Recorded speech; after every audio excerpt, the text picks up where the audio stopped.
Testé Plasma, donc là j'ai fait l'unboxing, la vidéo elle est en ligne. Donc là je vais faire le test sur là c'est un terrain avec un peu d'herbe et tout. Du coup on va faire un petit test pour voir comment il réagit. Donc j'ai déjà testé un peu parce que là voilà il a pris quelques petits chocs, mais c'est rien de bien grave. Donc là on va pouvoir faire des tests à haute vitesse sur des bosses et comment il réagit face à différents terrains. Bon là c'est parti.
Voilà, donc là c'était un petit test et tout.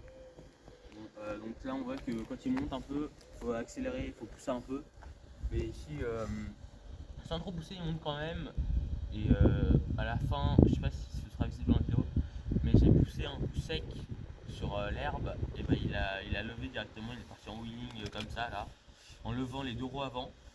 Donc partir à 90, bah, ça fait un petit wheeling, alors que sur l'ancienne version, sur la vidéo que j'ai pu voir, appuyé à fond dès le début avec 4400 kV, ça l'envoyait en l'air, il faisait des backflips tout seul et il s'effondrait par terre, la coque elle était détruite.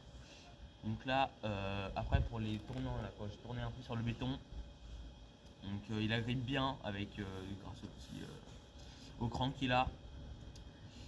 Par contre, là sur le terrain que je fais, c'est pas très bon parce que là il y a des petits housards, mais vu que c'est pas des pneus à gonfler, c'est pas grave, c'est des pneus, c'est juste du caoutchouc et ils sont collés ici.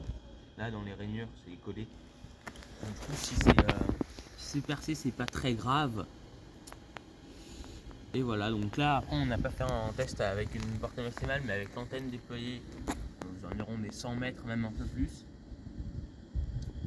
Et bah voilà, et par contre il y aura certainement des petits problèmes avec le moteur qui est situé à l'arrière, parce que le moteur il a une roue qui est attachée avec une petite vis la vis, si vous n'avez pas de frein filet, partir très vite, donc il faut avoir des clés en forme de 7, donc, hexagonale, voire resserrée, éviter qu'elle s'en aille. Et du coup c'est le seul problème à notifier dessus, parce qu'il a quand même une bonne durabilité, avec des LiPo en réserve, là sur du 2S, avec 7 v 4 et 5300 mAh.